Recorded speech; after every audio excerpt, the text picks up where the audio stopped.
Welcome to the British Football Comic Podcast, the number one football comic podcast. Well, last time you were with us, it was pre-season. Now the season started, but the transfer window is still open. And like all top teams, our talented presenters are in demand. Yes, so we've had a few inquiries from other podcasts. So who's looking for that big money move? Who's looking to move abroad? A couple of people just come back from abroad. One might be out there at the moment. Who is the journeyman presenter looking for that final payday? He won't play a lot, but he might be good in the dressing room. Well, yes, incredibly, offers have been coming in. And obviously, we want to keep hold of our talent. That was what has made us the number one football comic podcast. So we've been dealing with the presenters' agents, and new contracts have been negotiated. Can't go into all the details, but I'm going to introduce you to a couple of members of the team and maybe just a couple of the bonus details we managed to yeah, agree with anyway. So first up, yes, for a dogged copy of Eddie Waring's autobiography, a Shakin' Stevens album, and a pound of Welsh cakes, we've managed to secure him for another season. Welcome to the Roy of the Rovers Time Lord. Ian, I've got a book out, Golden. From that first bit of the introduction, I was working out which one of the two of us you were talking about. The Eddie Waring bit sounded a bit northern, so I thought you might have meant Bygone. But no, it's great to be back, of course, and looking forward to doing 1988 to 89, me back when I was 16 to 17 years old. That's of Roy of the Rovers, of course. Of course. Brilliant stuff. Yeah, excellent. Welcome, Ian, Time Lord. And yes, next up, well, again, he drove a really hard bargain as well. So, but we've agreed on the bonus of an Elton Blake is Innocent t-shirt, a packet of hobnobs, chocolate hobnobs, of course. Back from his holiday, we have Bygone Berrigan. Hey. Oh, so yeah, welcome. It's great to be back. I'm really looking forward to tonight's show. So yeah, thank you for signing me on for another season. It was just probably because nobody else wanted to put up with me dodgy accents and me chocolate bars. Yeah, it's not going into those details, but yeah, it's just a 1 year deal. It's just a 1 year deal, so we just kind of keep that rolling year deal, just keep you on your toes. Beneficial for both of us. Yeah. Oh, so that's the team tonight. Um, the tangential one isn't here. Now, don't read into that because he's not here. He hasn't got some sort of hamstring injury, and he's kind of looking for it. I don't know actually. I haven't spoken to him, so maybe he is. I don't know. This could be the last time. We may never hear from him again. Oh, No, that'd be terrible. Yeah. So it's the three of us here today. Me. What have I negotiated in my contract? Well, I don't need paying because I'm just working with these guys is just oh. enough for me. So yeah, so that's the squad for the next season. And so we're going to crack on with this week's show. So the running order is first up, obviously it's Melvin's musings, so social media feedback from the last show. So I'll be doing that. Then, as Ian has said, here we're going over the 1988 to 1989 Roy of the Rovers comic season, as seen in his book, which we might mention again a couple of times. And then we'll be doing a collector's corner. Bygone's going to take the reins on that one, and then we'll just go through what a few of us have been buying. It might be a shorter one because because Tangent isn't here. Ah. Um, so we'll see on that. And then finally, we'll end on just a couple of snippets of upcoming shows, the next couple of shows, so you can know what to look forward to listening and watching. So that's it. Let's get going with the show. So first up, we've got the social media feedback from show 138. So, wow, this is different. On the Facebook page, which used to be Roy the Rovers 40 years after, it's now called 50 Years of Roy the Rovers. I don't know if listeners and viewers have noticed that, but Ed Taylor, friend of the show, recently changed the name to 50 years because, of course, it's coming up to that 50-year anniversary. More of that later. Um, but here we go. From the Melster himself, Trevor Melvin. Here we go. Football comic heritage comes home to Champ Towers as musers are urged to drink responsibly. The BFC podcast preseason truly hit its stride as a sensational signing of Roy Race was announced. Yes, the King of Melchester Rovers has joined the number one football comic podcast lineup and will now be the regular fixture in the Tone Up with Tangent technical area. The tangential one and mute button Matt revealed how they met Racy at a memorial to celebrate the remarkable life of comic book hero Barry Tomlinson. The pod's quiet man who delivered an uplifting, heartfelt eulogy at the Remembrance Gathering was given the green light by Barry's daughter Jen to take Roy home to Champ Towers. Tangent then exclusively revealed that instead of using Racy's rocket to drive Roy to the Premier Inn, yeah, only the top hotels for us, where the Rovers legend secretly spent the night before his big move, BFC podcast officials deployed the Muser mobile, driven by yours truly. Yes, there's a Muser Muser mobile.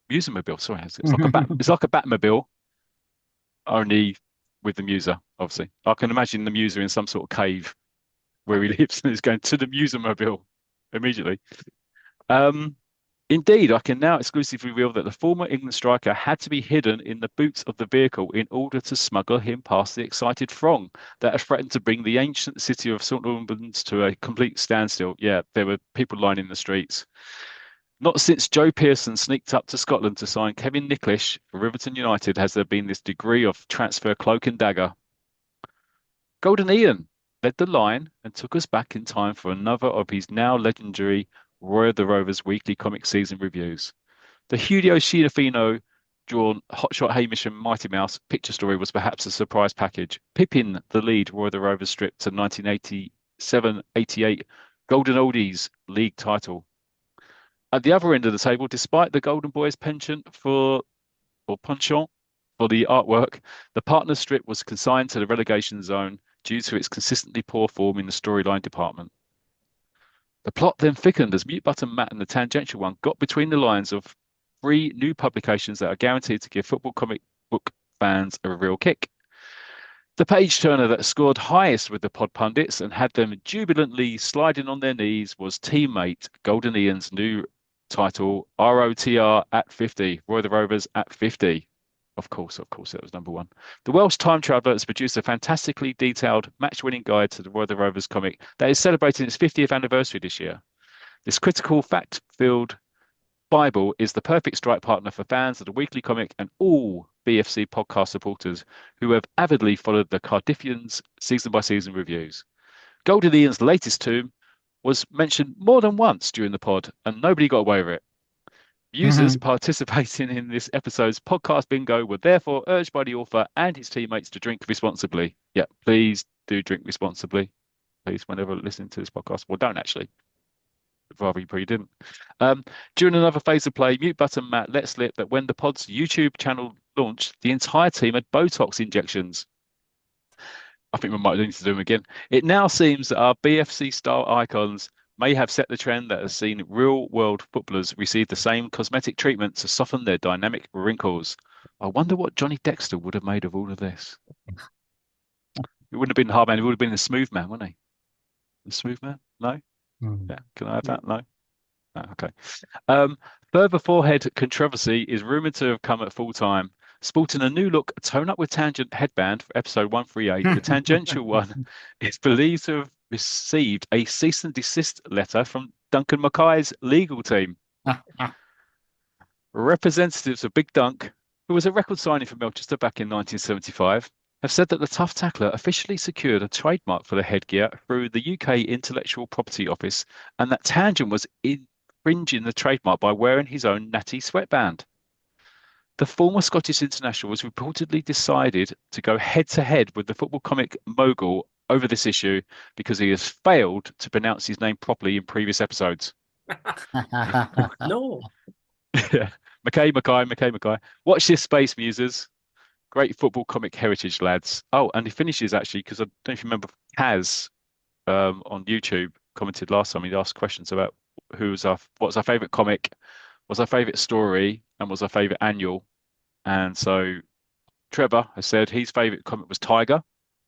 And it's Tiger brackets Hurricane and Jag years, because it was late 60s. Yeah. His favourite story was Roy of the Rovers. And his favourite annual was the 1969 Roy of the Rovers annual. Interesting stuff. 1969, yeah. Interesting. 1969, yeah. Slightly older than us, perhaps. The muser, the mature muser, perhaps. Yeah. What about yourself, Bygone? Because you weren't here last. I know. Last Yeah, time. I listened to that whilst at the pool in Cyprus. Oh, okay. Yeah, thanks for that. Cheers. Thinking about it was about 40 degrees, about 11 o'clock in the morning, and I was eating my little apple. Where's my mute button? But yeah, I was thinking about this, and I'm going to go controversial. I think my favourite comics, the Football Picture Story Monthlies. I really like them, and they've Okay. produced a couple of good Cool. specials as well. My Yeah, yeah, annual would probably be I like the 1985 Roy of The Rovers Mm. annual, but 1986, if I remember rightly, was the first one I got. It's the one where it looks like Roy races, got the keeper behind him, if I'm not right, if I'm not mistaken.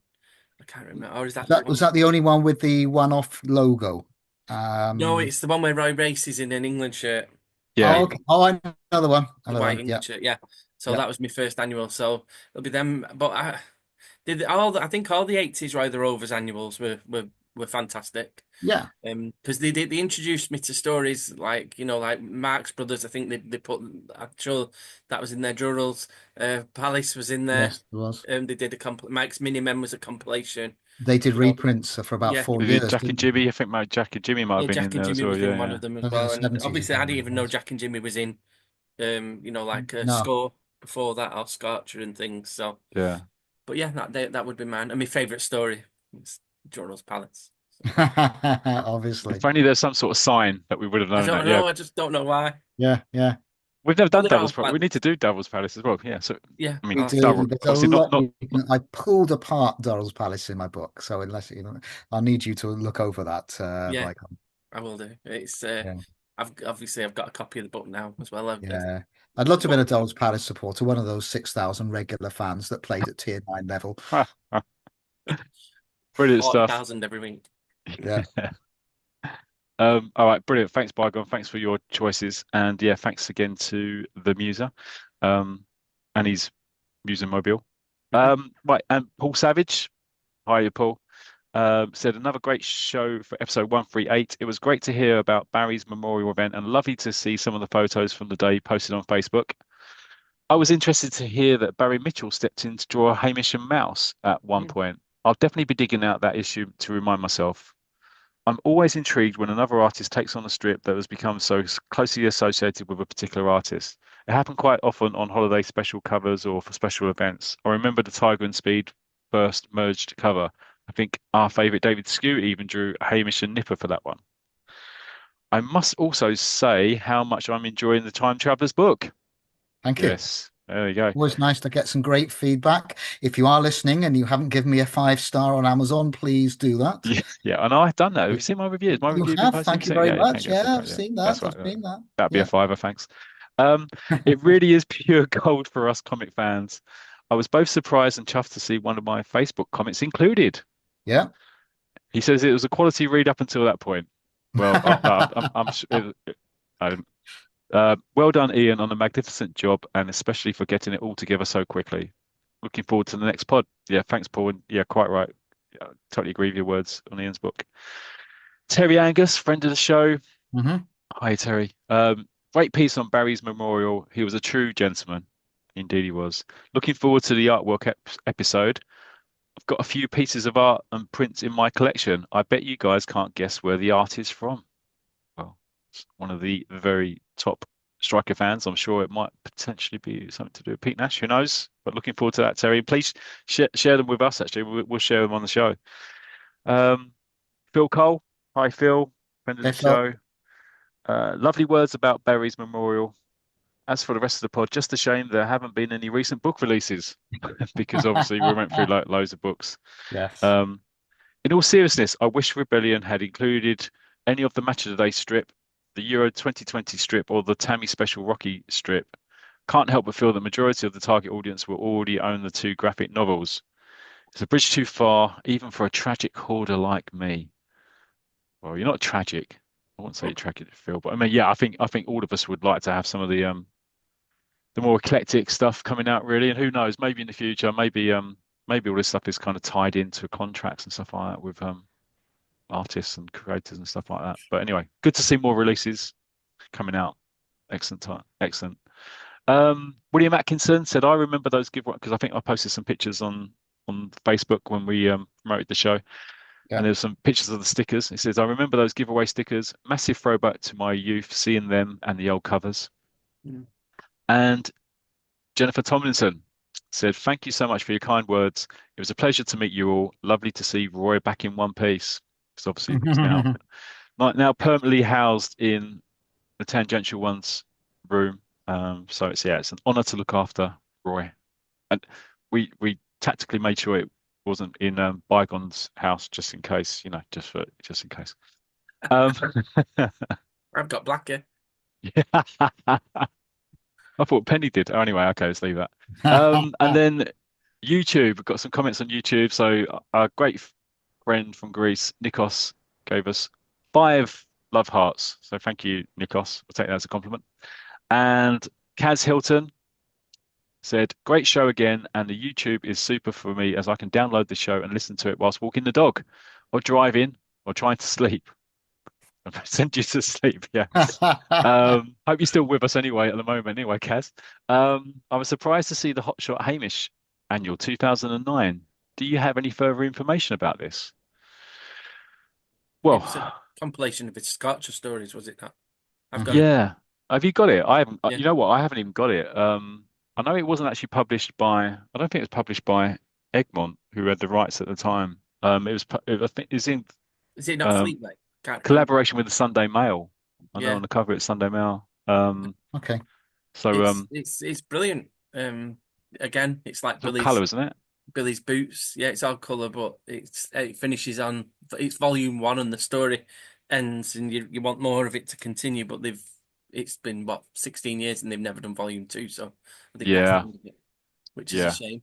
It is. Um, That's exactly, and that's why we say, don't we? When they release these books, don't the call people them that, volumes. and I get what you're saying, Phil, about holding. But if you can, if you've got some space, in a carriage or a loft or something like that, then yeah, if you buy them, then we're more likely to get a volume 2 or 3, etc., etc. So Yeah, I think it's like, sorry, I don't want to go off on a tangent, but it's like what Ian says. If you've got a book, if you've released a book, it's supplied printed on demand. I think that's like the way they're that's the doing. way forward. Yeah, That's the way that's that obviously they're doing the football picture story compilations. So that's the way forward probably. it should make it easier, doesn't it? Yeah, for publishers. But Even if they yeah, did the we digital 'Cause- copies, it yeah, don't. because I mean, you're not going to get them into shops in that way. But then, not many people go into shops these days, do No. they? That's the thing. that's yes. There's not many And Everyone's buying shelves. online, and you first go to Amazon most of the time. And so digital. Amazon do have a deal when in Britain and the US they do try and market it out to other online suppliers as well. I'm not sure if mine's gone anywhere like that. I haven't heard, but Right. it's you get less money for it, but at least it gets marketed Yeah, elsewhere. yeah, But sure. for like the work's already done in it for football picture story monthlies, Yes, these ones they're peeling off. All they've got to do yes, is it's a case of repackage it into a digital. But scanning it all in, etc. And yeah, yeah. I forgot what I Yeah. was going to say now. I was going to say something. Well, that's right. You can say it later. I know. Anyway, okay, that's it. Anyway, that's social media feedback. Thank you for all your questions. And yeah, if anybody has got any more information on that Hotshot Hamish annual, then let us know. Do you? Um, I'll do a review of it if I Mhm. could do a yeah, yeah, review. yeah, yeah, yeah. Yeah, we'll do it. We'll do it in the future for sure. Yeah. Yeah, great stuff. Okay, right. Next on the running order, here he is. Yeah. Is the time traveling himself, the Time Lord. Just before I start, I think I've got a knock at the door. Come on in. Now, we did talk about Bygone's biscuits. Now, I haven't got any biscuits, but I do have Catherine's cake. It's just arrived for me. Oh, look Baked at it that. today. So I'm going to have a tiny bit of cake before I go on. Just For me. give you a bit of And energy, yeah, and yeah. give you a bit of Oh, energy to kind of lovely caption. That was brilliant. Yeah, I'll have the look rest at that. later. Right. Live, Okay. live, live, live. Well, Yeah. it won't be live because it won't be live when it goes out. But there you go. This is the sort of fuel we need. And that was in your It contract as well, is. as I remember, Ian. You It said is. It's say good. you need to have cake for every episode. Yeah. I So think cake is needed. But yes, I'm going to do the 1988 to 89 Roy of the Rovers season, as you were just about to introduce. So I yes, will brilliant. share my screen and hopefully it's come up now. And here we are. Yeah, so the 1988 to 89 Roy of the Rovers season. Part 13. So this is season 13. See the ground shake, I believe I've called this chapter. Issues 614 to 665. The issues were dated the 20th of August 1988 to the 12th of August 1989, and still every Monday. Price guide, issues 614 to 633, 30 pence, and issues 634 to 665, 32 pence. So there are no changes to the start of the comic or strips at the start of the season. So it showed a lot of confidence, I felt here, in the publication from the season before. The opening issues cover just has a team pick with Manchester Rovers FC at the bottom of the page. So, like I say, Yeah. there's a bit of confidence in itself for what was probably a successful enough 1987 to 88. So successful that they could afford to launch another title. Gary Mm. Lineker's Hot Shot launched on the 13th of August 1988. Sadly, though, this lasted just 25 weeks, culminating in the 28th of January 1989 with the big news issue, as we all have, an announcement that would often signal the end of a publication. Unfortunately, Gary Lineker's Hotshot was so well forgotten it didn't even appear in its own section in Graham Kibble-White's excellent book, The Ultimate Book of British Comics. Mm. And that So is a great book, actually, by the way, isn't it? it is. It's an Yeah. amazing book. Yeah. I Yeah. Yeah. refer to that a lot, but it's just a shame that, for example, what was left out Yeah. for some Yeah. reason. There we go. So a week after its demise, Roy of the Rovers and Hotshot, the only time that the original publication would officially swallow up another comic, was born. Officially, of course, it's still part of Roy of the Rovers, so the issue number of the first merged publication is 638. Sadly, though, this merger isn't handled very well, in my humble opinion. And I'm going to try and go to the next slide. It's not going. There we go. In fact, it became a bit of a mess with stories added for a few weeks and then disappearing again without trace. The first two stories were brought over, by the way, were Magic Man and Andy Steele Playmaker, and only Andy Steele Playmaker was treated with any respect. I'll go into that a little bit later and talk about all the stories. Two of the features had rebrands after the merger. Story of a Star was now known as Gary's Story of a Star, with a picture of Mr. Lineker in the top left-hand corner. And the quiz, Me versus Melchester, was now called Go for Goal with Gary Lineker. There was also the introduction of some nice player artwork on the back cover of the first two issues. It was probably it was a feature brought in from Hotshot, and it was a real shame it wasn't kept on. I think they just used what they had left. The strip, one of the existing strips, Jimmy, was immediately cancelled, and there were 7 stories in the comic for a bit because we had 6 in this day and age. That was until Terrible Twins finished because they needed to finish off that storyline properly. After that, some one-off features were introduced, either presented by Roy or Gary. And the first of these was a nice look back at 1969 in the real and fictional world, as the 20th anniversary of Manchester Rovers' European Cup final was celebrated, albeit a month or two early. Mm. The first part of Gary's Golden Goals appears in issue 644, a series of write-up about Mr. Lineker's successes. And in that issue, the Roy of the Rovers strip is shunted from the centre 4 pages to make room for a 2-page colour post of Gary himself. Was Gary actually paying the comic or vice versa? We need to ask. Definitely riding the wave of Lineker's stardom, weren't they? Or trying to make the most of it, weren't they, at the Absolutely. time? Just Absolutely. before And that was a nice 29 as England well. kit that he's wearing. Yes. And I actually liked that England kit. I love that combination of red and blue, of strange combination of red and blue that they I had. had that in Subbuteo. I had that for Subbuteo. Yeah. Oh, wow. So my top strip this time is the lead strip, Roy of the Rovers. It's back on top after a few years out. It was a solid storyline for the lead strip, the best for a few years, and it seemed very grounded, no pun intended, the storyline. Everything seems to be going well for Roy. His team are all fit. Ben Galloway's back to full health after having a heart attack the year before, and he's bringing sponsorship in. Ollie Olsen signed a new contract, but there's a rumbling sound under the North Stand. Now, Roy puts that down to the opening of a new underground line, which this shows that Manchester is probably a fairly big city. Yeah, I thought that. Yeah. For the opening match, there's 50,000 people at Mel Park. Gates are locked half an hour before kickoff to greet the league champions. And those were the days where you could decide to go to a match on the day if you went on the terraces. I don't know if you remember that. Oh, I want to go to a match. You go in, Yeah. Oh, yeah. you're lucky you got in, you'd pay your money, you get into the terraces. And I know teams like Liverpool, Man United, etc., probably Arsenal as well, they would be jammed 100% full an hour before kickoff. Everywhere else would be empty inside the ground, but that one big terrace would be full. If you wanted to go to the toilet, no chance. You had to hold it, or well, I won't even go there. No. Um, the, the match Did you go there program. though? Did you go there? There? No. Okay. I didn't. I had to Oh, make okay. room at times. Somebody else did.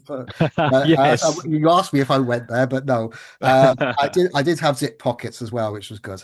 The match program here on this shows that Manchester have their strongest possible lineup, so there's no room for Mark Butler, and even the Blackport side is listed, which is a rarity for the strip having the away side listed. Tangent, I'd love that one. Yeah. You would But love that. when Roy hits the bar with a shot early on, the ground begins to rumble and crack.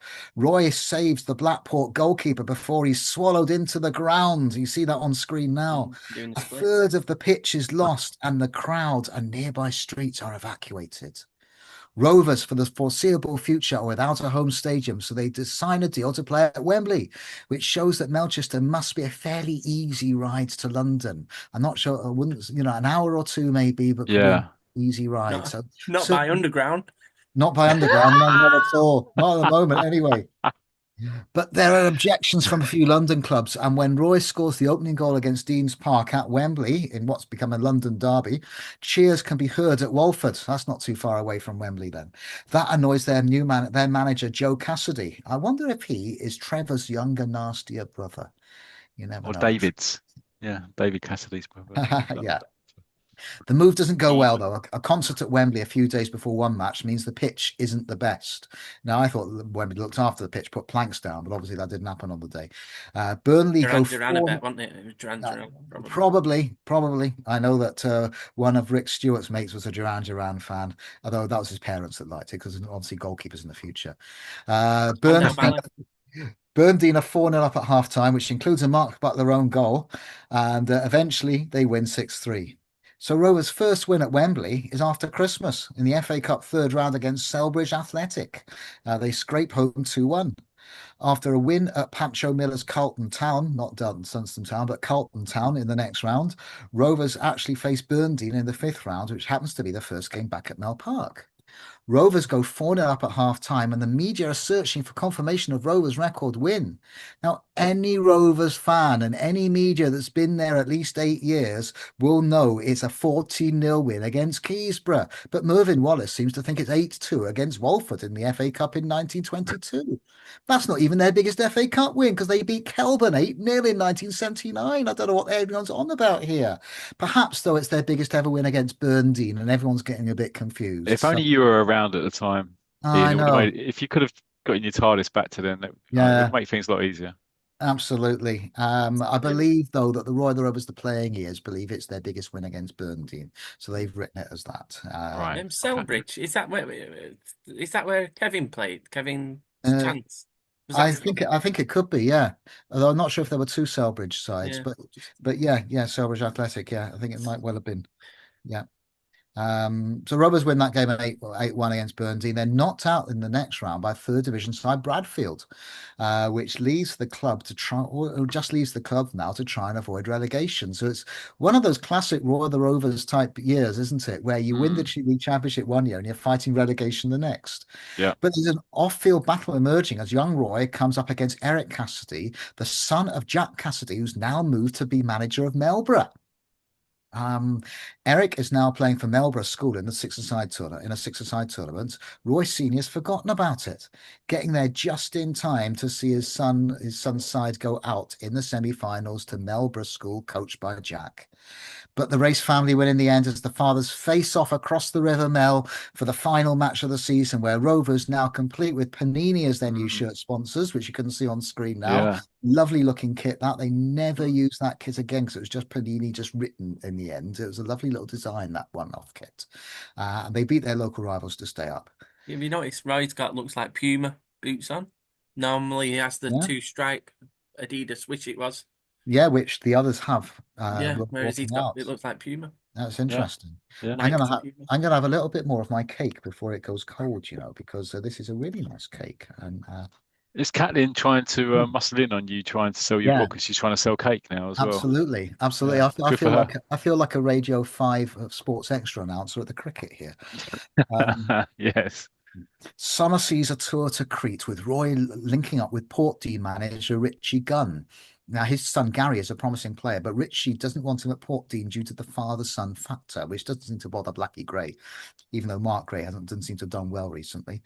Gary, though, he doesn't want to join Manchester as he remembers the time where Rovers beat Portdean in a cup semi-final in the late 70s to deny Ritchie his only chance to appear at Wembley. Now, I had a look through this. We didn't see anything did you? like this, but we did see a 1978 to 79 FA Cup run that wasn't completed. So perhaps Rovers reached the final and lost in the final because we would have seen it if they'd won. Right. So even though they did show the kind of like the 80s kit, I'll give that as an artist error. But that aside, the I think that it could be the 1978 to 79 Cup run. Okay. So Portdean and Rovers fight out a 1-1 draw in Crete. Gary realizes that Roy is pretty good at his job, giving good advice, so he decides to sign for Rovers. So welcome Gary Gunn for the new season. Next for me, Hamish and Mouse. Princes are at Right. home and scouts from the Italian side Marveloso are in the crowd. A new defensive line have been signed. There's Angus McHare, who's bald, and Ian McClassy. And there's also central defenders Jock McNasher and Duncan McDuffin. But it's Hamish and Mouse who star in this match, and the Italians are offering £5 million for the both of them. But Hamish and Mouse don't want to leave. They don't want to let the team down. But Princes need the cash. Thankfully, though, they got new sponsors, the Northern United Trade Syndicate, or NUT, as the sponsor's logo says. So Princes go nuts with a big win. Hey. The sponsors reward Mr. McWhacker with a car and the players with bikes each. They're mountain bikes. Hamish and Mouse, though, they're told, they don't want to get themselves injured. They're told not to ride in the mountains, but they do so anyway, not realizing that Mr. McWhacker has put bugs on the bike. So he knows, or trackers, should I say, so he knows where they are. Mm. Because of this, Hamish and Mouse are punished by being dropped and they play for the reserves. And it's very nice in that strip to see the old Prince's Park chevron kit worn as reserve team kit. In Italy, while Hamish and Mouse are playing in the reserves, the first team lose 4-0 to Raglino, with the world's best player, Marazonka, getting all the goals. McWhacker resigns, stays in Italy and gets a job in a spaghetti factory, but he Oh, gets the brilliant. sack from there. So he returns just in time for the second leg and tells his players to clonker Marazonka. But they only manage a 2-2 draw, and their 3-year hold on the European Cup Winners' Cup is over. I always thought they had great names in Hamish and Mouse They do. for the European teams, especially. Yeah, Oh, yeah, especially I love Hamish and that. Mouse. Yeah. Yeah, Yeah. last season, I think it was last season where you weren't here, they had Muncher Legs Off from Yeah, Germany, which was a great name. And I do miss Borussia Mönchengladbach anyway. I think they're in the lower leagues now. yeah, BMG. And they'd be my favourite if they were in the Bundesliga. Back to the strip and back to the hospital. Horrible Hilda has left, and she's replaced by Mad Annie, Mouse's old matron, Ah, she's who really back. must be obsessed with getting Mouse the sack to move from London to Scotland, to what's probably Glenmore or Glenfrey or Glen whatever to get in the sack. Mouse is so shocked to see Mad Annie that his trousers fall down, revealing some classic spotted underwear. During the season, Hamish and Mouse both go on the pull. Hamish manages to get himself next door neighbour, Jenny McSweet, and Mouse, because he's getting a bit jealous, asks out hospital kitchen worker Gloria Gaptuff. However, when they go on a double date, the girls turn up at the restaurant wearing the same style dress, and they end up in a fist fight while Hamish and Mouse are hiding under the table. And I think they decide for now this women lark isn't for them. But Mutton is also back. For those who remember, Hamish's dad's Hey. pet sheep. Hamish has to take him to the ground because there's no one to look after him because he's fallen out with Jenny. And Mutton invades the pitch, butts the referee, and gets into the corporate boxes. Mouse inherits a racehorse and a property from a rich uncle, but the property's a leaky barge and the horse is rubbish, so he's sold as a pet. We do see Better some than glue. football. Sorry? It's better than being sold for glue. I'm glad at that. Really, I was thinking the same thing. Better than told it was being sold for meat or something like that. Um, we see some football actually. Princes win the Scottish Premier League. Then in the summer they go by boat to Egypt, where Mouse tries to play football wearing a fez. There are some great antics on tour, which includes a Nile and a pyramid trip, but some of the best action comes when Hamish and Mouse play for the local Royal Navy side against McNasher and McDuffum, who are in the forces side, with Mr. McWhacker as the referee. So next for me, Andy Steele Playmaker. This story, which has real life sponsors in Quasar Sports, transferred over from Gary Lineker's Hot Shot, so I can only really review from the first edition of the Merge comic. So in this issue, the first issue of the Merge comic, we're introduced to Andy Steele, a 15-year-old who has made the first team at First Division side Millside City, who are managed by Jerry Doherty, described as one of the toughest managers in the First Division. City are preparing for a local derby against Millside County, and it's a first versus second clash. It's to be Andy's first local derby, but egged on by a jealous teammate, Neville Hawke, Andy spends his wages on designer clothes and electronics. Causes a fallout with his Uncle Bill, who's Andy's foster father and also the club's assistant coach. On the night before the match, Hawke takes Andy to a disco and locks him in a room inside the disco. But Andy's discovered by another teammate. Hawke is fouled out and he gets chucked out, basically. And all's good there. City win the derby 3-1 thanks to Andy's skills. They lose the next game, but Andy shows massive maturity in the press conference. So he's invited to co-host a new football show for children. But back on the field, it's now a race for the title between City and County. So County, knowing that they need a bit of a young talent of their own, they sign a teenager, 16-year-old Kevin Radner, who starts at Andy's school and he's out to cause trouble. However, Andy wins through. City beat County in the final match of the season to win the title. During the summer, Andy is appointed the captain of an FA under-16 11. Don't know why they couldn't say England under-16s, but there we go. For a tour to the USA.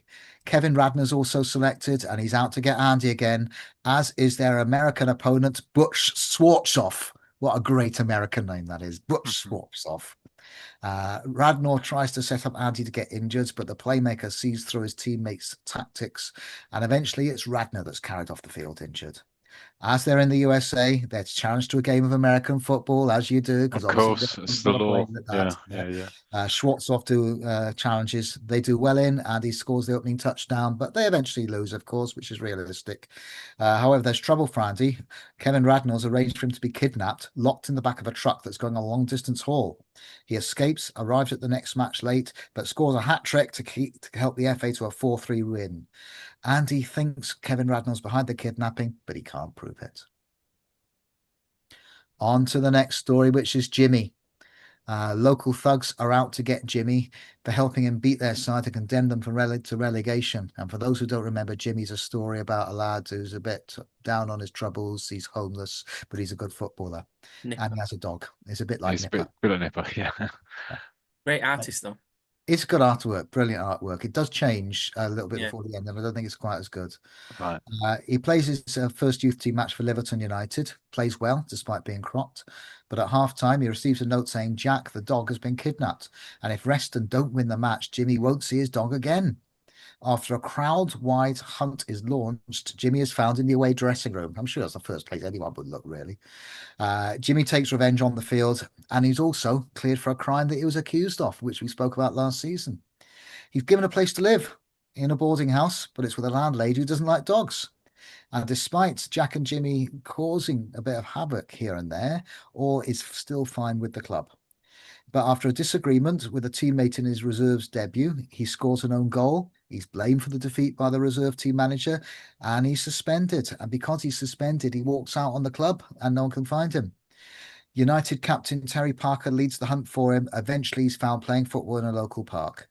The first team manager, though, the reserve team manager, by the way, as I said, wasn't impressed. The first team manager watching the game realizes the own goal wasn't his fault. He was impressed and he wants to name him in the first team. He's injured in the first game, concussed in the second. He's having no luck. But despite that, he plays on because obviously there's still no HIA protocols in the 1980s. He scores a brilliant goal and helps Liverton to victory. And sadly, because of the merger of Roy of the Rovers and Hotshot, this is where the story has to end. But I'm really pleased that it actually ends up being a good rags to riches tale. I think it had a bit more potential, but it was really nipper, wasn't it? Kind of rebranded. It's Bit thin. interesting. I've only just spotted it that obviously it's Jack and Jimmy, isn't it? You know, Jackie Yes, I United, Jimmy. thought, It's the same yeah, names. yeah. Yeah, yeah. Mm. Interesting. Right, bit more cake. Yeah. Interesting. Excuse me, a bit more Just cake. looking at the jacket of that, I thought the thug there, interesting emblem on the Yes. back of his jacket. He's got a swastika, which is Yeah, that's right. strange for Um, them days as well. You never would do yes. that now, would you? You'd never do that No, now. No. It's funny how I'm things surprised they change, did isn't it it? then, to be honest. But Yeah. So a bit of daring artwork there, and Yeah, but I think even at the time though, back then, I mean, this is obviously I mean, I know they're 88. still doing Commando, don't they? But yeah, Yeah. You'd have like TV stars going on, dressed up as Hitler with a swastika and stuff like that, yeah, wouldn't you? And blimey, stuff Prince like Harry that. did it. Well, yeah, exactly. Yeah, right, yeah. There you go. There you go. Move on. Yeah, I wanted Billy's boots now, and this season Billy loses his is indestructible boots in the sea, so you which should we say do something else. yeah, to start with anyway, in a major's Not garden, yet. in a major's garden, and in a river. Each time, with help from his pals or complete strangers, he manages to retrieve them. So we do start the season with my Billy playing football on holiday in France. We might remember he missed a cup final, and Groundwood win the Summer Cup without his help. But because he missed the game, he's now out the side, which is a bit unfair, really. I don't think the school have ever heard of a squad. So a bit like last season, Billy joins a new side, and this one are called the Aces. They're an overconfident side who like to play with 7 strikers. But after a match against Groundwood School, a fire breaks out and spreads to the changing rooms, and his boots are in there. They're in danger, but the firemen save the boots, and all is well there.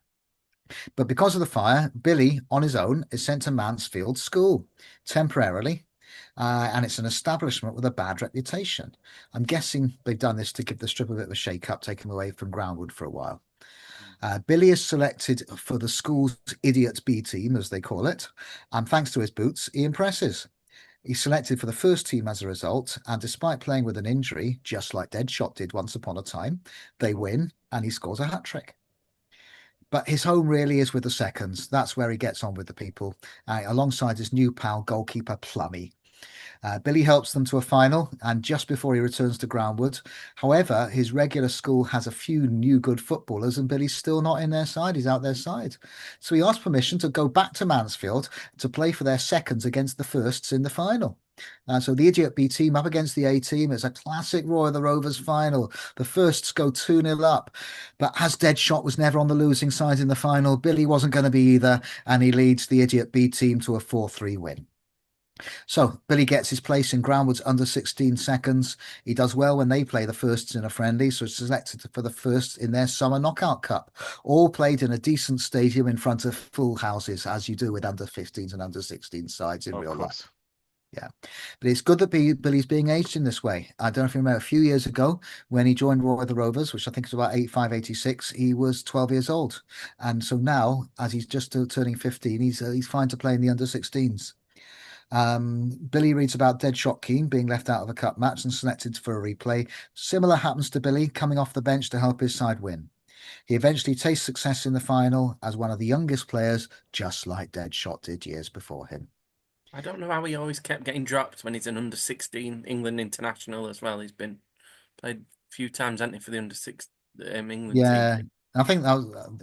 He didn't play for England Roy of the Rovers though, but yeah, I mean, he must have done when he was in Tiger, and he got aged up and aged down again, and that kind of thing.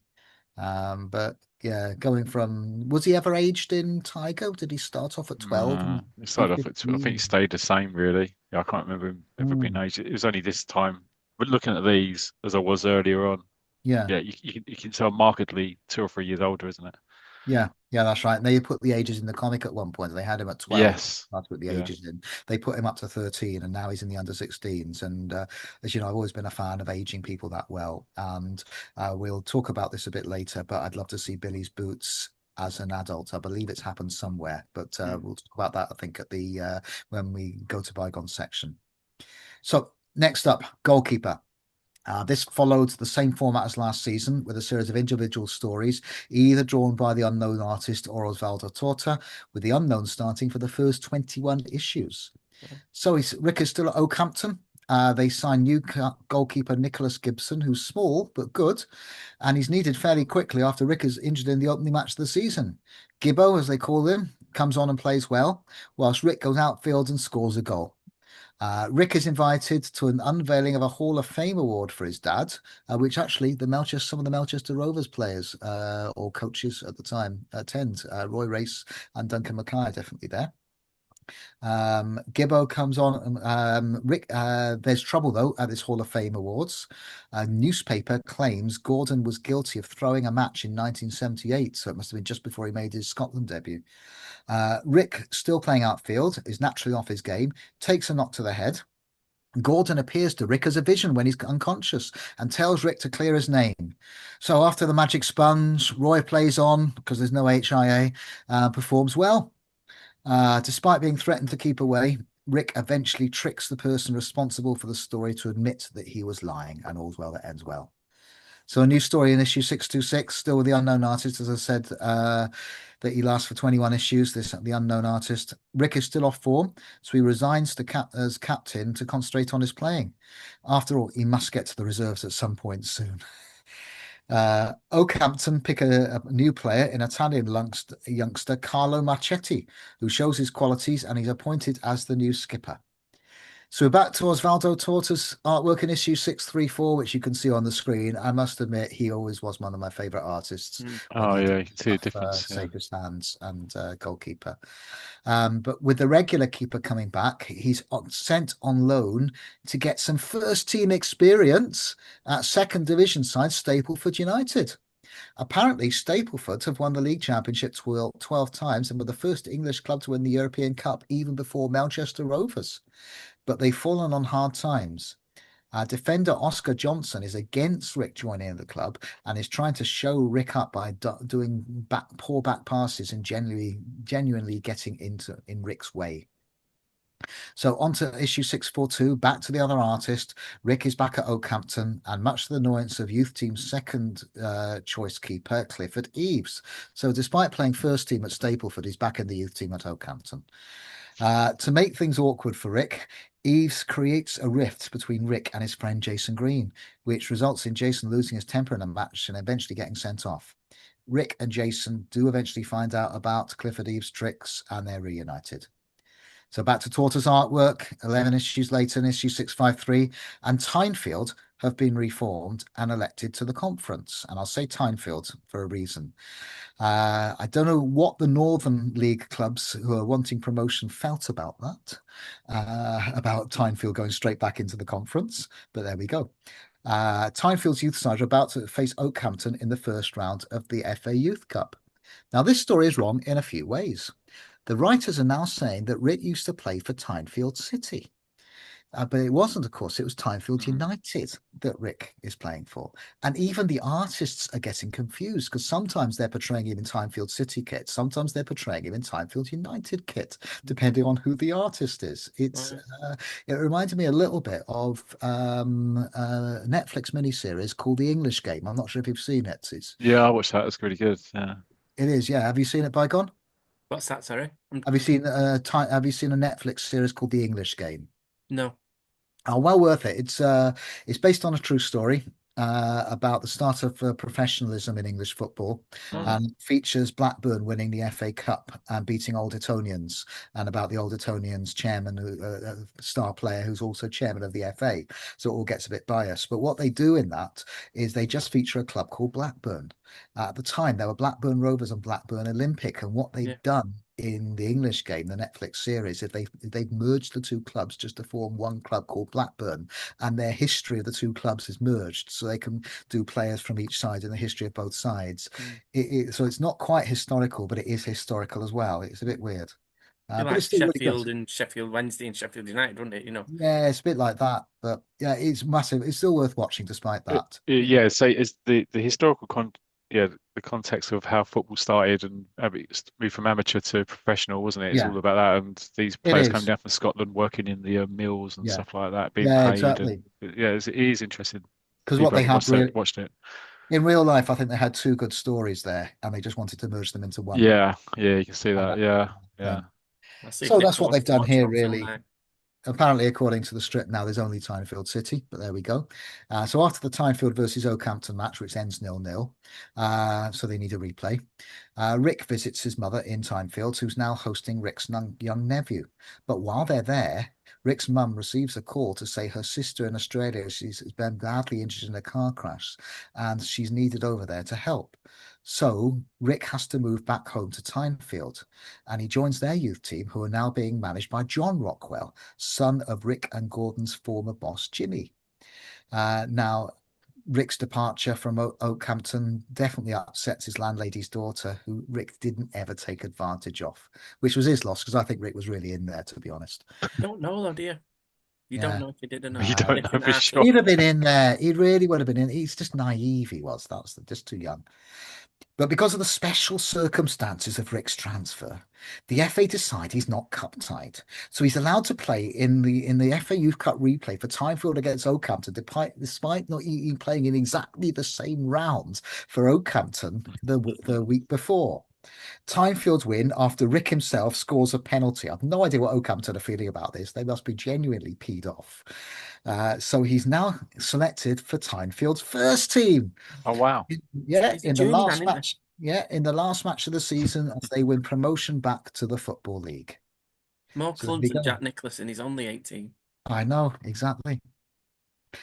So next for me, and the last of the main stories, and I'd say one of the main stories afterwards is Terrible Twins. I like this. I do. I liked Did you it what? too. But I think it's the artist though, isn't it? It's Oh yeah, yeah, yeah, it yeah. was, it was still bottom of my ranks in this of the main stories, and there's a reason why it just gets a bit silly. yeah, But there are only bit 7 stories, and something had to come last. There's trouble in the stand in the first match of the season as the twins' father is arrested for fighting. He's found guilty, but he's sentenced to 6 months probation. He was only defending himself, but the law was really hard on football violence in the 1980s, no matter who was the victim. Sadly, though, we see nothing more of their father after that, which is a real shame, as I think he added a lot to the story. what happened in prison? Mhm. Was it probation? Yeah, he was only probation. To lighten things up, Guy introduces the club to their new mascot, a circus elephant. But the animal steps on the goalkeeper's foot, putting him out of the Littlewoods Cup first round tie, which they still win. The Twins decide to go to a gig at Wembley to experience the atmosphere, and so they can go on the pitch because they're starting a cup run now, and you never know what's going to happen.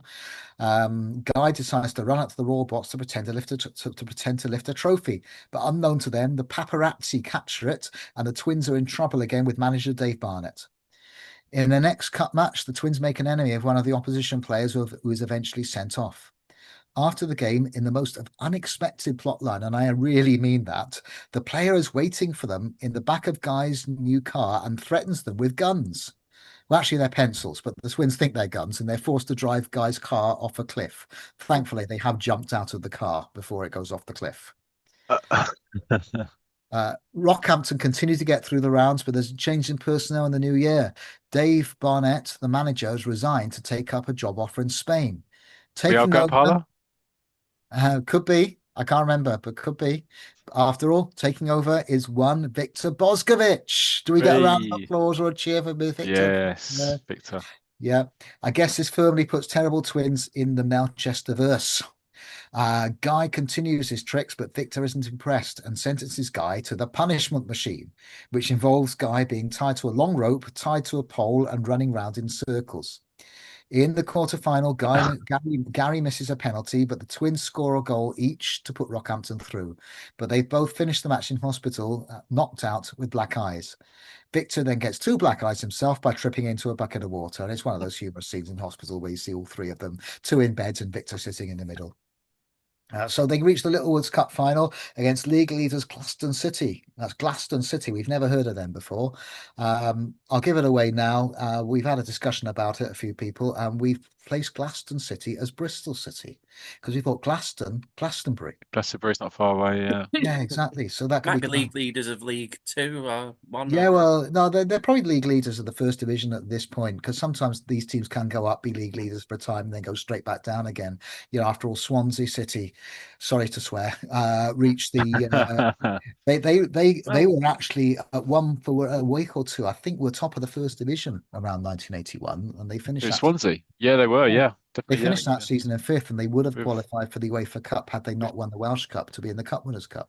so Toshak was manager, wasn't it? He was, yeah, Yeah. player manager. They had half the former Liverpool squad, didn't they? Uh, Yes. Yeah. yeah. Uh, so anyway, yeah, it's Rockhampton against Glasgow City. It takes 3 issues to tell, and it's one of those Roy of the Rovers specials. Rockhampton go 1-0 down, but eventually the Twins lead them to a 3-2 victory. Victor, who's been pulling his regular pranks throughout the match, drops the cup on his foot during the celebrations, and that's where the story ends. I think it finished at the right time. The introduction of Victor gave it an extra couple of months, and it's good to see them go out winning a trophy. So that was Terrible Twins. I think that's the So last we see of Victor, isn't it, in Roy of the it, Rovers? I think it is. I don't think we see him again. No, I don't think we see him even watching the game. I think that was with this artist and writer on the story before that, wasn't it? Yeah. Yeah. City. Was City. it Yeah, City? yeah, City. Yeah. So finally, for the final page, I'm not showing a picture of every story here. I'm going to talk about the 5 stories that came into Roy of the Rovers and Hotshot when there was a merger. I could say this was done awfully because they did 5 stories, each of which only lasted 3 issues, apart from Family Fortune, which had 2 bursts of 3 issues. These issues, by the way, these issue numbers, I think they go into next season as well. And so, sorry, it's 6 issues each. My apologies, 6 issues each, apart from your Family Fortune, which is split up into 2 bursts of 3. That was it. And this goes into the 89-90 season, but I'm going to cover them all here, so I don't have to bother with that next in the next Yeah. time it's in the pod. So we got Magic Man, which was in issues 638 to 644. Tell me if you remember any of these at the time, by the way. This story is about Mezzino, the brilliant Brazilian wing striker who plays a first division side Grimthorpe Rovers. Grimthorpe Rangers, and their club has a millionaire pop star chairman, Carl King, and it also involved him doing a bit of Magic Man, Mezzino doing a bit of singing as well. He was like Um, Elton John, wasn't he? yeah, something like that. I enjoyed that. I think it started off with a good artist, and I then I agree. like that artist there. Yeah, I agree. It was I quite think he decent. ended up, I'm not sure if managing the team for a bit. Yeah, He was homesick, wasn't he, at first, and then got to like was the he? club. Okay. Yeah. Yeah, he did end up doing a little bit of coaching when Mm. the manager Manager. manager got injured, something like that. Family Fortune was next. Like I say, I had 2 bursts of 3 issues, and I think this reminded me of something that could have been in a football comic library. I reckon it had that kind of quality to it, and it could have been something like it had a high-rise Rovers type of feel to it. I I think. had a Uh, feeling of a Swiss Family Robinson, that kind of feel, because I yeah, think the it was so family were unique. all on the same street. They were all different mix That's from right. different They families. showed a couple of Football them. They family showed a, Robinson. Yeah. Yeah. Yeah. Yeah, Yeah. Yeah. Yeah, they showed a couple of them. They showed a goalkeeper and a striker. yeah. The football mad family from the Roughette side of town. So a bit of a lower class version of the Marx Brothers, even. Mm. So in between those 2 bursts of 3 issues was Ozzy the Lone Ranger, and for me this was probably the weakest Good story of the art. 5. But they did have some good artwork from the same artist as Jimmy, and it's Okay. about a player who was on loan from a first division I club like to it. a fourth division club. I did like that in Hot Shot. If you read it probably from Hot Shot Right. into Yeah. Roy of the Rovers, you see a different side of it. But that was good. That Probably, yeah, but you didn't have much chance to get. They didn't give it much of a chance. That was the thing. They wanted to give them all a chance, and yeah, I don't know. Now, one of my favorites was Running Scared, which was in issue 657 to 662. It had a lot of potential, and it could have been football's version of The Fugitive or Nowhere Man. If you've seen either of those those tales on TV, Yeah. those drama series on TV, Nowhere Man was a massive favorite of mine, and it was always a big mystery to everyone why it was cancelled after one season. But Running Scared was about a former football star on the run with a different name and a different face because he'd helped arrest a bank robber who had turned out to be a top gang leader's son. And I think it was the kind of thing where he kept getting found out and had to move. And you can just imagine the theme tune for the Incredible Hulk at the end. that's Yeah. what I was going to Dun, say. dun, dun, He's walking into the distance with his Yeah, that's holdall. right. Yeah, Yeah. there's a good Hot Shot annual. If you've got the annual, there's a good I running have. scared story in that, I'll and look he's that. I'll look that in up. Australia. I've got Um, the annual. Yeah, yeah. I can have a look at that later. yeah, Thanks for it's that. good. Maybe we should So, do that. Greg, Yeah, we do it on a future show. Yeah, that'd be a yeah, good one no, to do. that'd be good. It's strange, It was only out for a short time, Hot Shot, but it got an annual and a holiday special. And Champ was out for a couple of years, well, 2 years nearly, and it never got a holiday special or an annual. That is so weird why it But never got. different, I know it's yeah, but different different companies, but publishers. still. Yeah. Yeah, even so, but it really, I think, I Even agree and with we've you. been told how it was selling loads and loads of copies, and they Yes, never put an annual out. never for an annual. That's really weird. To the final story, Red Hot Shot. At 14 years old, a lad called Red Shot is the star striker of a non-league side, Denby Park, and he does well. And it features a tour to to the Netherlands, I think, something like Well, that. that one started out. He was Red Hot Shot, so he was like an orphan type player playing for a team, and he wanted to play. Then they found out that I think he was playing in a. When they chase him down, I think his uncle's away, and he taught him all that he knew about football, and I think his either uncle died or went away, and that's Yeah, how that's right. Yeah, I think we do see that in Roy of the Rovers, synopsis. his uncle going away, that kind of thing. Before I pass on to back to the studio, More um, cake, more cake. I'll have some more cake, but I am doing I'm posting a few things up on 50 years of Roy of the Rovers. Yes. But every Friday now, I'm doing the top 50. I'm counting down the top 60 stories of Roy of the Rovers because there were 60 stories exactly, which is a great number Oh, that's right. featured in Royal, including these, by the way. And as you know, but by the way, no, I don't think either any of these have come in the bottom 10. So some of those stories will be in that top 50. But I thought I'd go over 50 what 60 to 51, just so people know what to expect, really. So you can look this up, but I'll go at 60 to 51 right now. So here you go. At number 60, he's not Gaza, it's Skaza. Number 59, it's not set in the present, it's not set in the past, it's future ball. Number 58, it's the robot you love to hate, or maybe he's an android, Project 917. Number 57, the very last story to be introduced into Roy the Rover's Dreamkeeper. Number 56, it was a Tommy Troubles rip-off and not quite as good, nowhere near as good, in fact, The Partners. Number 55, it was written for laughs, but didn't get many, The Sunday Squad. Number 54 is Dad's good, but he isn't as good. It's Son of Racy. Number 53, people didn't really like this story. It's The Boy Who Hated Football. Number 52, spookily down low, it's Buster's Ghost. And number 51, an early story where the hero was round, it's The Football. And there we go. So those are number 60 to 51. The rest will be released week by week. There's still some shockers to come, isn't there? There is. Yeah. Without saying what they are. That's A a lot of great. them are from like the late issues of Roy of the Rovers as well, aren't they? It was probably a comic that was on its way out, and they were just grasping at straws, weren't they? I think. I think so. Now, number 59, the second worst story of all time, Future Ball, I actually quite liked. Did you? I Yeah. think some of them remind me of me trying to do my GCSEs in one revision in 3 days, kind of effort. Also, by the way, I had when I posted this online, and I posted this on a couple of places. One was in the Mighty World of British Comics Facebook page. One of the co-creators of Skazza actually came on to comment and saying he takes some perverse delight that he is the worst. His story was the worst of the worst. Oh, And we ended up having a bit of a chat on how he created it, and really, they knew that it was out of place, but it was just something they had a bit of fun doing. Yeah, And I did correctly spot that his writing partner was a big Red Dwarf fan right. Okay, brilliant. because their team was Smegchester United. Oh, okay, well, yeah. Even though I would have got that, and I think I it's didn't all watch a like lot of it. Buster's Ghost was a great artist as well. It's the same from It Jimmy was, and that yeah, Aussie story. Yes. it's It just Solano it's Lopez. just of the time, Yeah. isn't it? And it just doesn't work. There'll be somebody's favorite story, should imagine. Well, for me, Buster's Ghost finished too late. They should have axed it a few months Before they went on tour. before it went. I think when it ended with Buster and the ghost, finding Buster's ghost and his mate finding out Yeah. who killed him, that's where it should have ended. But it ended up just going straight into rent a ghost mode completely. Yeah, the football was a shocker as well, I thought. But Yes, it was. Yeah. Somebody's actually mentioned that on one of the pages, saying it's been, I think it was reproduced in Norway or Holland or somewhere like Oh that. yeah, Yeah. Wow. excellent.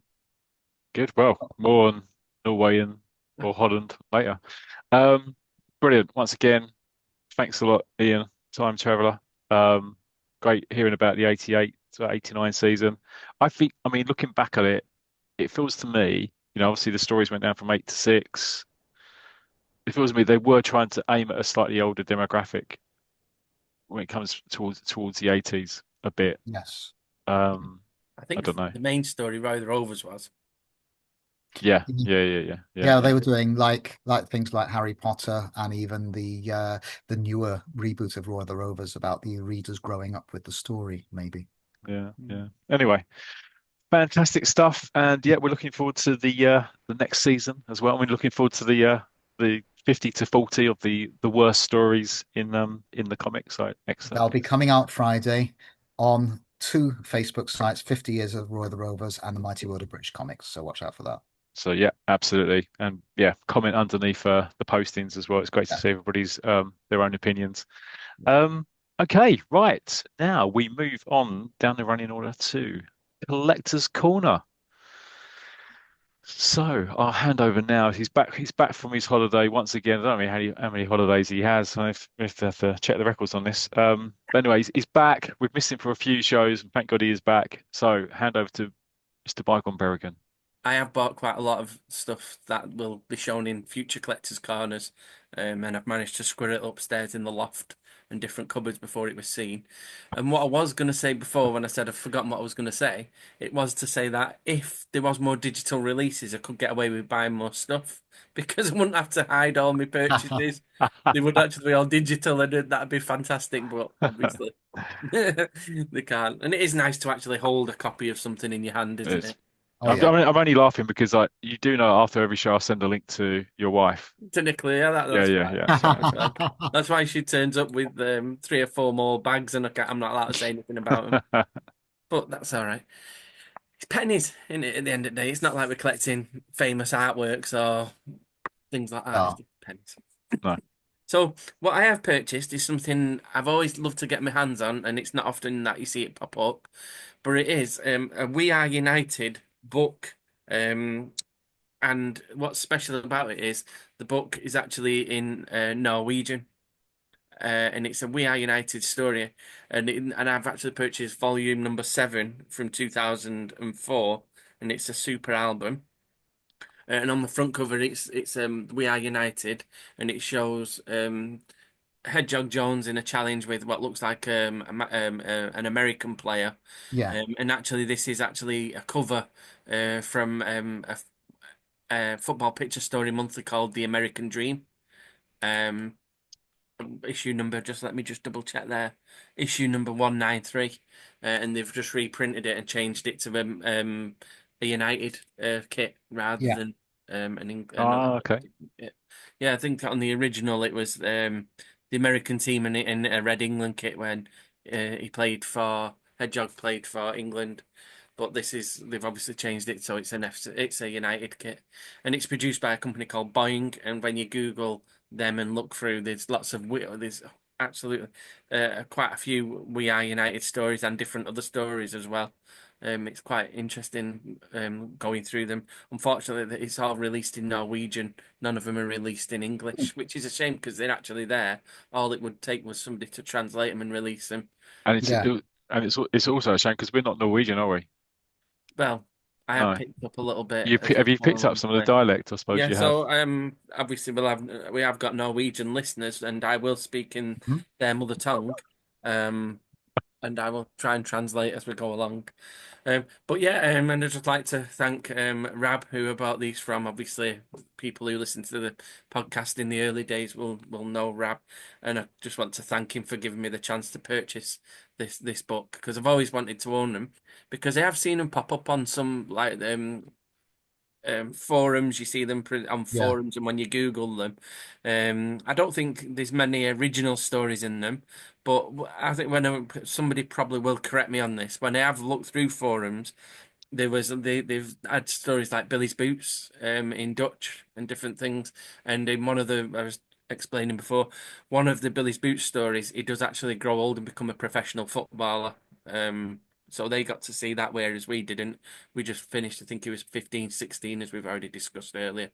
So Yeah. there is a lot of stories out there that could be translated into English and sold on the English market, either digitally or a physical copy. But this, I've been fascinated with this book, and obviously I don't speak Norwegian. It's not Italian or Alvarino, which I'm fluent in. It is Norwegian, and I have been flicking through it, and I just love the artwork and things like that. Now, I wish Tangent was on, because he would be actually able to tell us, or Simo would be able to tell us when these stories were from. But I think Ian, did say, didn't you, that they're probably from 1986, is it? I think they could be 1985 Summer 85. summer. If you're turning the page, we'll take a look and Yeah, see I'm if we gonna go recognize now. Yeah. it. So Um, the stories seem to do cover a tour that United went on across, starting I think from Canada, because you right. do see them playing like Toronto and different things, and you see Okay. them chanting That's Clive Canada, and then Obergan there, I recognize. yeah. So, but And these are featured in Champ or Victor, if this is what I think it is, it's featured in Champ. right? Okay. But I don't even, I think it even could be original because I don't recognize, I I think it's with it being recognize in full the color as well. artist. The artist isn't familiar. Right. Isn't it In Pete? some Oh, places it No, is, no. some it isn't. I think that the artist changes throughout the book, oh, but does Yeah, this is it? the artist I from just Champ. noticed when you turn the page there, the artist was That's Peter Foster, isn't it? Peter Yeah. Foster. That was definitely Peter But Foster's the art. previous one looked like Neville Wilson. It Yeah, I did look think it like is. Neville Wilson, Yeah. but it looked a bit different. But maybe Neville Wilson. I've never seen much of Neville Wilson's in colour. So And yeah, with it you're right. it goes into color, which I think Yeah, makes it look absolutely fantastic. So again, like I say, the artwork's um, fantastic, and every now and then they do have the team line up there, so you can see Charlie Barr in goal. Then we've got yeah, Watson, Stevens. yeah. What's So they are. It's definitely that Josh 85, Teague, 85. Neil? yeah. What's Terry Evans? Do you think saying in that speech bubble? There, if you just let me, he's saying, "Don't really be la godly quacker for, keep off that stupid Toby," which is saying, "Let's have a look at that team sheet, Toby." It's Yeah. like, Thanks. you're on the bench, Juggies. Are useless. And then, as I say, I'm reading it, and naturally it just comes to me. Well, The more you for read it, you the it more you does. do It'd be understand. harder for us, It obviously. is Yeah, hard for you. If we just back to this, obviously you might not understand this, but this plane, whoever can see, the picture, I've deciphered that it's an Air Canada plane.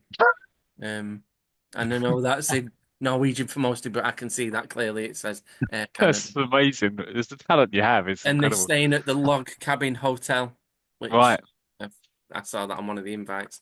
But yeah, joking apart, the artwork is fantastic, and I think the fact that it isn't in colour, and if you are watching on YouTube, the United have just took the lead 1-0 against a team called Toronto. So I have deciphered, using my knowledge, that that is in yeah. maybe Canada somewhere, or Canada, depending how you say that word, like Hamish and It Hamish. looks. It does look. Yeah. If people aren't watching this, you should go and have a look at it on YouTube because it does look It, fantastic in it colour. is fantastic And got artwork, different colour and shirts, obviously with the stripes, haven't they? yeah, It's like and a. It's like a we Manchester we strip. did it. I don't in Champ it would have been obviously a different, like the off red and the black and Mm. white. I don't think we would have had these fantastic colours. We And wouldn't it's know. just as like I say, they've produced these in 2004.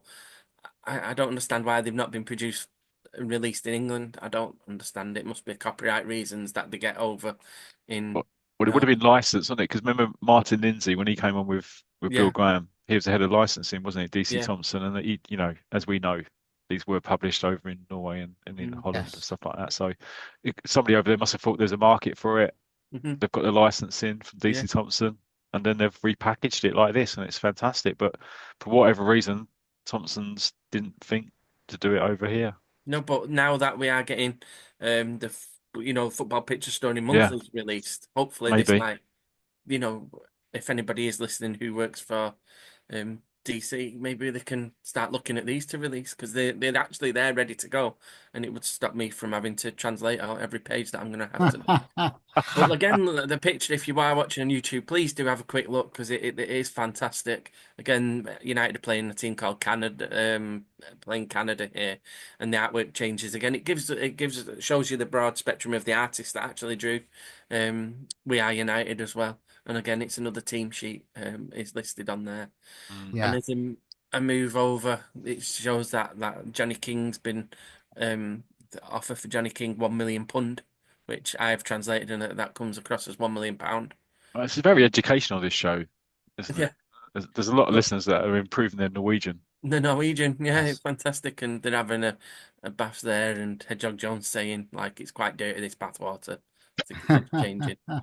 Um, but again, they then get down to New York, and it's showing there in the New York Post, and it just says there that just says Engelsk fotballsjära tatt för buttering, and that just says that means that English footballer has a tit for tat row with butter. Um, I gotta look these up, and I have just actually found one of the pages. By the way, we were just talking about a couple of minutes ago. If you could play football half as good as you can dive, Jug ears, you'd be a regular every week. That is what Terry actually said Right. right. Okay. So what was that? What was it originally released in? Was it in in English. Champ? Oh, sorry, in yes, it was in Champ. It Right. was in Okay. Champ That helps me translate it because I'm gonna use it.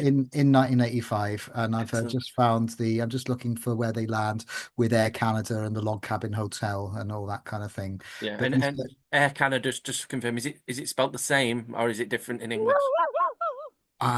it's the same because it's actually Canadian, not American. If it was Right. American, it would probably be spelt wrong. Right. Ah, AYR. Yeah, Yeah, and as I say, I've just had a brilliant. flip through, and I think it's fantastic. And I mean, there's the last page here, and it's the page of they're on an intercity train, and the artwork is absolutely fantastic It is. in color. It Yeah. it, yes, it it does it justice. It does the page justice.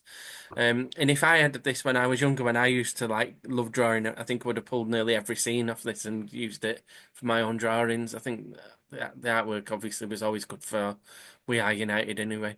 But and then the last page, it's got a picture of Hedgehog just coming in to control the ball, which I think is another great piece of artwork.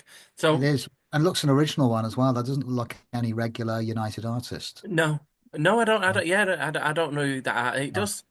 I can't think of who the artist might be actually. That- It might be it actually Barry Mitchell. It might be. Look, it looks a bit like Barry Mitchell's could artwork. be, could Could be. be. Could be. Yeah, But but I yeah, just wanted to feature it on the collector's corner because I've never oh, it's actually held massive.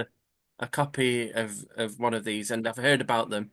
And when I saw one for sale, I just thought I'm gonna have to buy it because I might never see one again. Yeah. Um, but I, if this is volume 7 now, I'm gonna have to try and look out for the odd one that might just turn up between 1 and 6.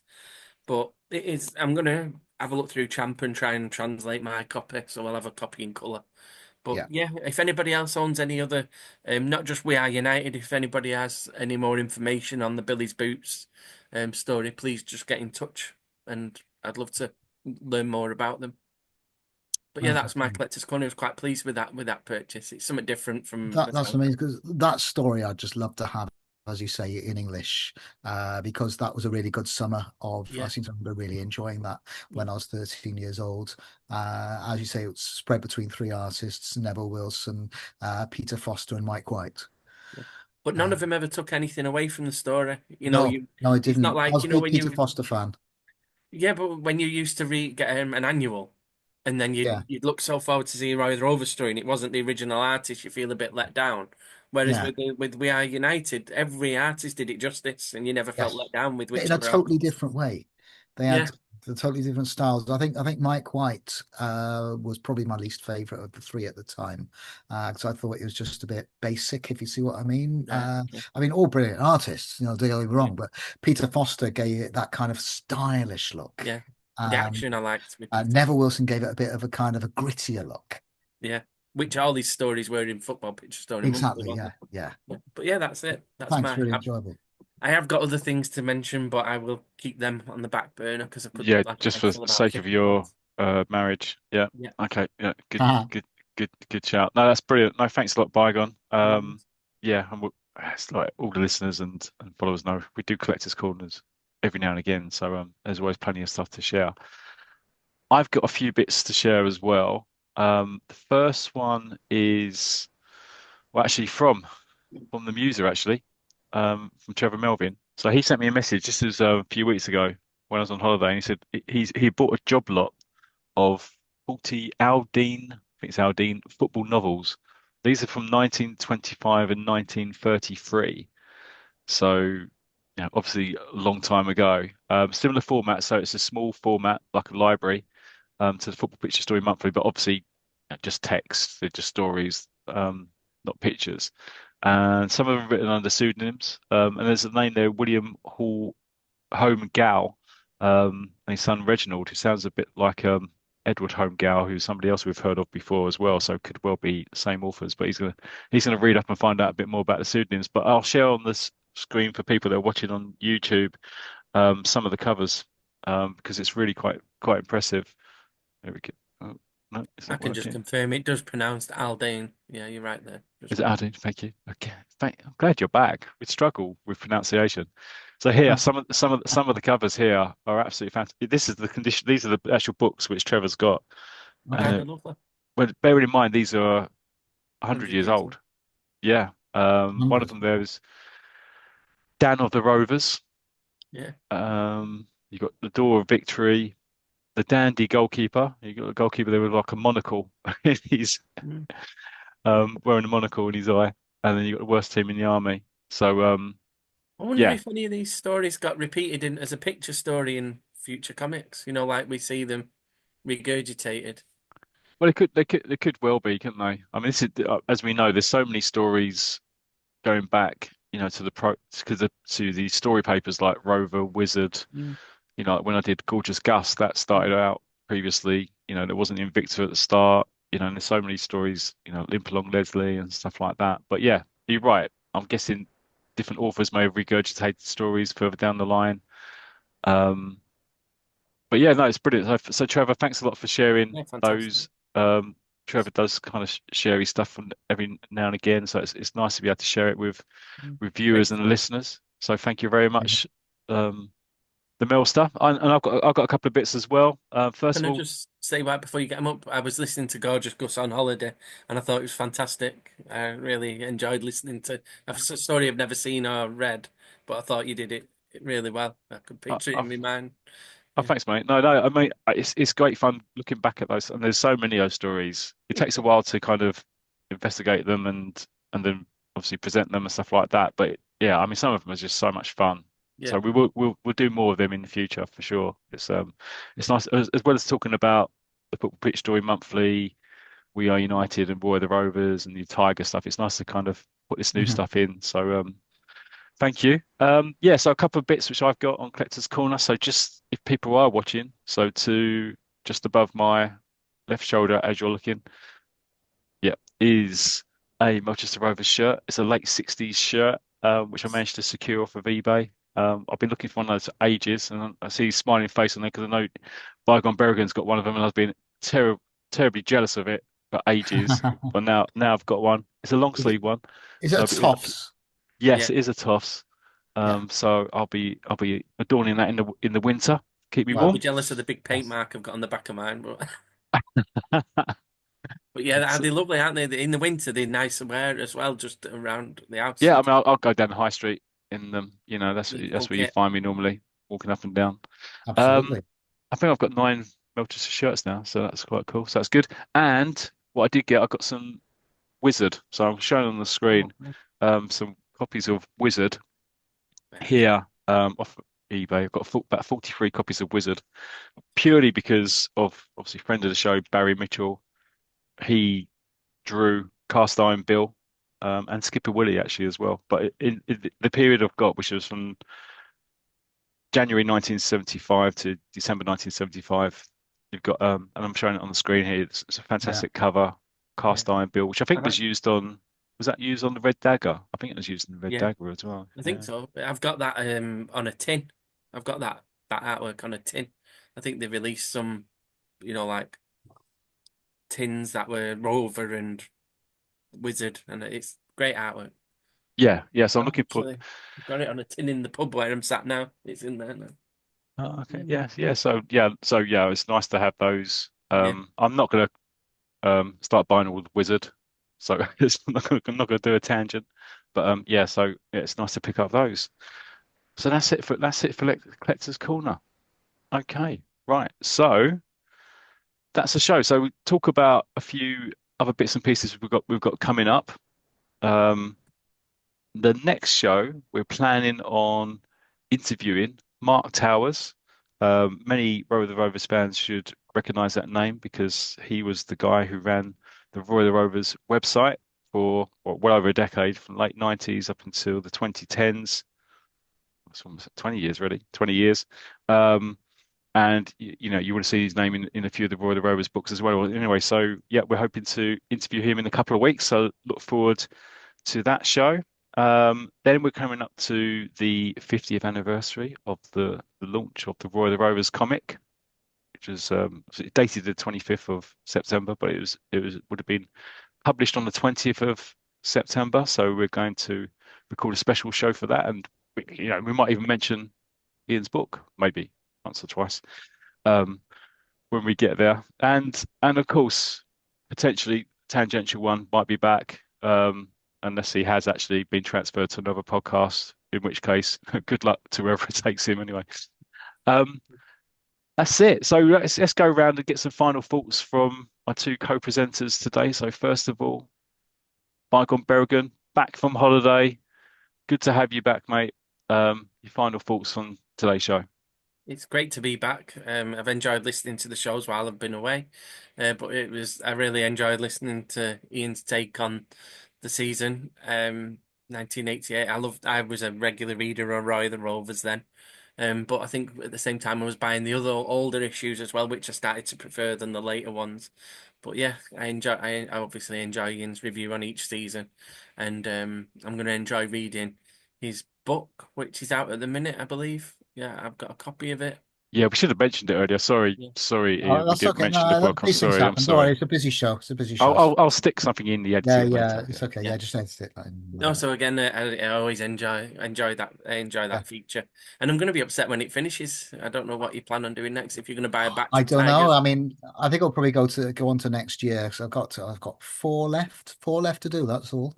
So you is it? never know. And Yeah. I'm not going to be doing it for the next two pods because of the specials. Um, and then we're probably into October. I'll be away for a bit, and so yeah, we'll see what happens. Yeah. Maybe when I'm down in Australia again, I might do another Monday morning special. You never know. Mhm. Another Monday morning recording. But it's been good. It's been a good show. Great to see that Norwegian comic, as Mm. I said, of We Are United, and I've commented a bit on that. And also just great to grab a glimpse of those books from 99 to 100 years ago, Matt. 1927, that one book. Wow. I saw I just looked it up. Which was 90, I think it was the Dandy. They got the goalkeeper. Yes. Yeah, Early the Dandy goalkeeper. goalkeeper. The Dandy goalkeeper was published in 1927, the year Cardiff City won the cup. So you never know. A child Ah, might have been reading it on the train to and from Wembley when they were facing Arsenal. So if you are a 110-year-old football fan listener and was reading that on the trip to Wembley, please get in touch with us. yeah. That'll be a special show. That'll be a Yeah, really special show. it'll be very special. Yeah. That's a brilliant. Absolutely. And look, that's great. That's a great point actually, because this is it. We're in the kind of shoes or the eyes of readers back then, 100 years ago. Yeah. What they would have been reading. Football fans, but comic fans like us. I know I was joking, but that easily could have happened. They could have been Yeah, no, reading these I'm books sure on they. the way to I'm Wembley on the sure that. train. I'm Well, sure they Yeah, would have been. or I'm sure. anywhere. 50 years of Roy of the Rovers. So you're 60. What you could be 60. What 50? Yeah, 60 years old. And you've read comics, and hopefully people are coming back buying the comics again now and getting back into them. To Yeah, spend their retirement reading them, like we are. Yeah. Well, we Well, I will mean, be. I got it when I was. Yeah, I would have been 7 when I Yeah, got it. So yeah, so absolutely. But that's Yeah. amazing to think. I wonder how many owners the books have had, or if they've stuck with one owner or a couple of owners. You Mm. know, Yeah, Yeah. it's fascinating, isn't it? Yeah, yeah. exactly. But again, it is the pod that keeps on giving because we bring something new, I think, to every pod. We've got the Norwegian books, your Mm. 100 years old books. I think. Yeah. Every, No, you're absolutely right. I think we're amazing as well. Yeah. yeah, Um, I'm sure that's what you meant. Okay, yeah. so wrapping up the show. So look, listen, everybody. Hope you enjoyed that show. We certainly enjoyed putting it together. We'll be back again in a couple of weeks' time. Tangent might be here. Bygone might be here. I will. Ian might be here. I might be. Who knows? Who knows? But we will be back at some point. So thanks a lot for your continued support of the show, and we'll see you again very soon. Good night.